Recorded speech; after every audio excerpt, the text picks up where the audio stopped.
এদিকে চলমান কারফিউর মধ্যেও শৃঙ্খলা ফিরেছে নিত্যপণ্যের সরবরাহ ব্যবস্থায়, ফলে চাহিদার তুলনায় বাজার ভরপুর পণ্য। রাজধানীর কারণ বাজারে প্রায় 400 টাকা উঠে যাওয়া কাঁচামরিচের দাম নেমেছে 200 টাকার নিচে। 20 থেকে 25 টাকা কমে বেগুন বিক্রি হচ্ছে 80 টাকার মধ্যে। বেশ খানিকটা কমেছে অন্যান্য সবজির দামও। ডজনে 15 টাকা কমে বাজারে বাদামি ডিম বিক্রি হচ্ছে 145 টাকায়। এদিকে কেজি প্রতি 5 টাকা কমে চিনির দাম নেমেছে 130 টাকায়, আর 5 টাকা বেড়ে সয়াবিন তেলের দাম উঠেছে 165 টাকা লিটার। বেগুন আছে 40 টাকা 50 টাকা, বড় শসা ছিল আপনার তরকারি শসা ছিল 120 টাকা কেজি, এখন আছে মাত্র 40 টাকা কেজি।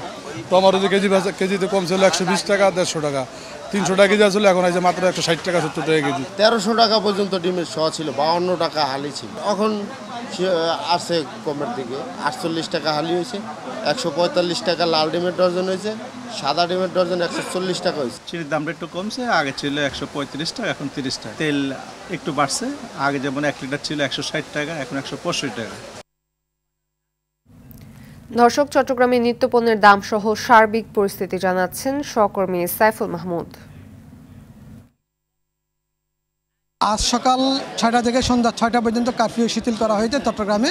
আমি এই মুহূর্তে দাঁড়িয়ে আছি চট্টগ্রামের একটি কাঁচা বাজারে, সবজির জন্য খুবই বিখ্যাত। এবং একটি বিষয় জানিয়ে রাখি, সেটি হচ্ছে গত সপ্তাহের তুলনায় এই সপ্তাহে কিন্তু প্রতি সবজিতে কিন্তু 20 থেকে 30 টাকা কমেছে। যেমন গত সপ্তাহে টমেটো ছিল 200 টাকা, এই সপ্তাহে বিক্রি হচ্ছে 160 টাকা।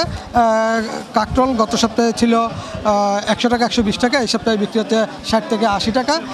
আলু ছিল গত সপ্তাহে 70 থেকে 75 টাকা, এই সপ্তাহে বিক্রি হচ্ছে 60 থেকে 65 টাকায়। এই মুহূর্তে কিন্তু সাগরের মাছের পর্যাপ্ত পরিমাণে রয়েছে এবং সেই জন্য কিন্তু আসলে মাছের দামও কিছুটা কমেছে বলে ব্যবসায়ীরা জানিয়েছেন। আরেকটা বিষয় জানিয়ে রাখি, সেটা হচ্ছে যে ডিমের দাম গত সপ্তাহে ছিল 170 থেকে 175 টাকা, এই সপ্তাহে বিক্রি হচ্ছে সেটা 160 টাকা থেকে 165 টাকা। ফার্মের মুরগি গত সপ্তাহে ছিল 200 টাকা, এই সপ্তাহে বিক্রি হচ্ছে সেটা 180 টাকাতে। ব্যবসায়ীদের কথা হচ্ছে যে পর্যাপ্ত পরিমাণে সরবরাহ আছে এবং থাকবে, ধীরে ধীরে দাম কমবে। আর ক্রেতাদের কথা হচ্ছে দাম আর একটু যদি নাগালের মধ্যে আসে তাহলে ভালো হবে। এই ছিল বাজার পরিস্থিতি নিয়ে আমার কাছে সর্বশেষ তথ্য।